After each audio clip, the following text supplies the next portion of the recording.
আল্লাহ যখন এই পৃথিবী সৃষ্টি করলেন, পৃথিবীর মধ্যে ভাইব্রেশন হচ্ছিল, কাপাকাপি। আল্লাহ পৃথিবীর কাপাকাপি বন্ধ করার জন্য পেরেকের মতো পাহাড়গুলোকে পৃথিবীতে ঠুকে দিলেন, কাপাকাপি বন্ধ হয়ে গেল। এই দৃশ্য দেখে ফেরেশতারা বলে, ইয়া রব, পাহাড়ের এত শক্তি, আপনার সৃষ্টির মধ্যে পাহাড়ের চেয়ে শক্তিশালী কিছু আছে? আল্লাহ বললেন আছে। সেটা কি? আল্লাহ বললেন সেটা লোহা, কারণ লোহা দিয়ে পাহাড় কাটা যায়, ঠিক কিনা? লোহার কথা শুনে ফেরেশতারা অবাক। ফেরেশতারা প্রশ্ন, তাহলে আপনার সৃষ্টির মধ্যে লোহার চেয়ে শক্তিশালী কিছু আছে?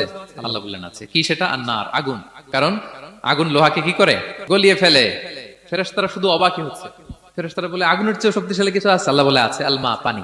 কারণ আগুনে দাউ দাউ করে জ্বলে ওঠা আগুনের মধ্যে পানি দিলে আগুন অস্তিত্ব হারায়। ফেরেশতারা শুধু অবাকই হচ্ছে। তারা বলে, তাহলে পানির চেয়ে শক্তিশালী কিছু আছে? আল্লাহ বলেন আছে, রিহ, বাতাস। কারণ বাতাস পানিকে একদিক থেকে আরেক দিকে নিয়ে যায়। জলের মধ্যে বায়ুর উচ্ছ্বাস লাগলে জলোচ্ছ্বাস তৈরি হয়, ঠিক কিনা? ফেরেশতারা আবার অবাক হয়ে বলে, তাহলে বাতাসের চেয়ে শক্তিশালী কিছু আছে? আল্লাহ বললেন আছে। সেটা কি? বলতেছে বনি আদম। ওই মানুষ শক্তিশালী যে গোপনে দান করে, এত গোপনে যে ডান হাত কি দান করলো, বা হাত সেটা টের পায় না। পড়েন সুবহানাল্লাহ।